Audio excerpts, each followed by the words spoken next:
Okay. So now I'd love to introduce Eric Hurd.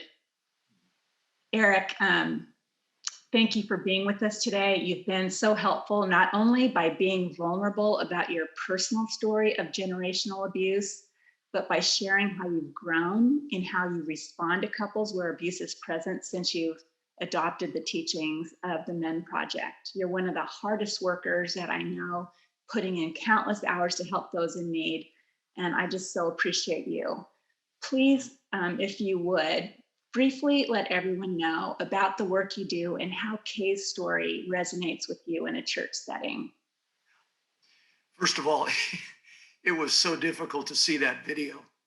And the reason is I've been a pastor a little over 45 years. And in that time, I've worked with thousands of couples. And that old adage, Annette, is I wish I knew then what I know now. I've grown in my ability to work with really unhealthy couples. But one of the things that I would say early on in working with couples, I was naive to the level of abuse that goes on, and especially in the verbal and psychological level to women. And I am much more compassionate today and much more equipped to step in to very difficult marriages. And I will tell you, early on in working with couples, I would say my highest value was to save the marriage. And a shift that's happened is my highest value is to protect the woman and to protect the children, because abuse doesn't just happen to the wife, it happens to the children as well in many cases. And what I love about the Men Project, it is made me even more resolute in showing compassion, in exercising compassion to the woman, because I am so much quicker to catch abuse than I ever have been.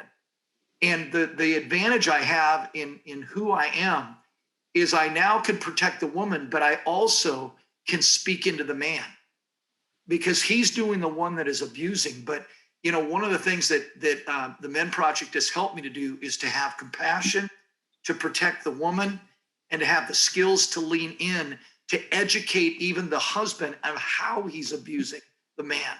So what I love about the Men Project, and as you define why the Men Project is so important, is you're helping the first responders, the people that step into these marriages and are working with these women that are being abused. And I certainly understand the double abuse. That's where I'm a little bit emotional today, because in my field, I would say most pastors are naive, not callous, but naive. Now, some may be callous, but naivety is no excuse to not protect the woman. This is where we've got to get this out. And that's why I'm so passionate and willing to help in any way I can. Thank you, Eric. You mentioned compassion. I'm wondering, we spoke before about your takeaway from after reviewing the comprehensive curriculum and going through that process. What did you glean about compassion in the curriculum? Well, it's interesting in asking that question.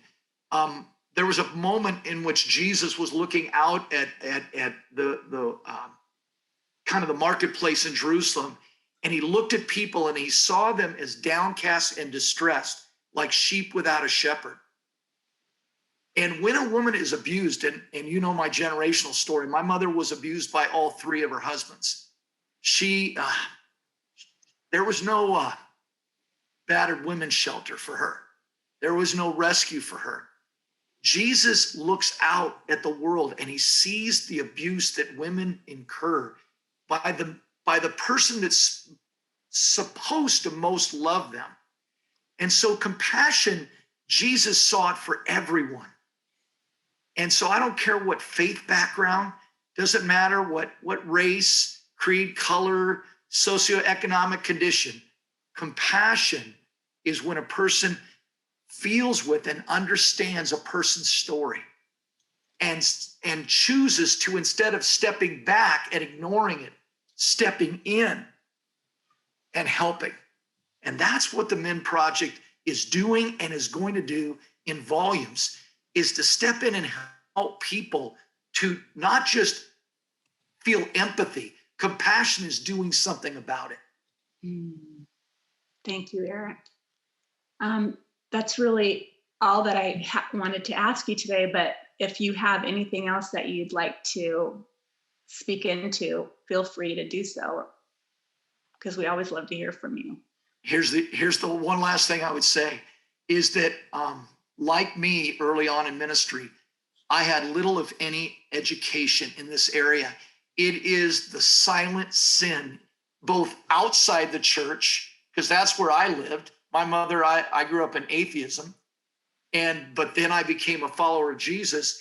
And when I got in the church, I found out that the church is sadly silent. I can't remember a message on this whole area of abuse.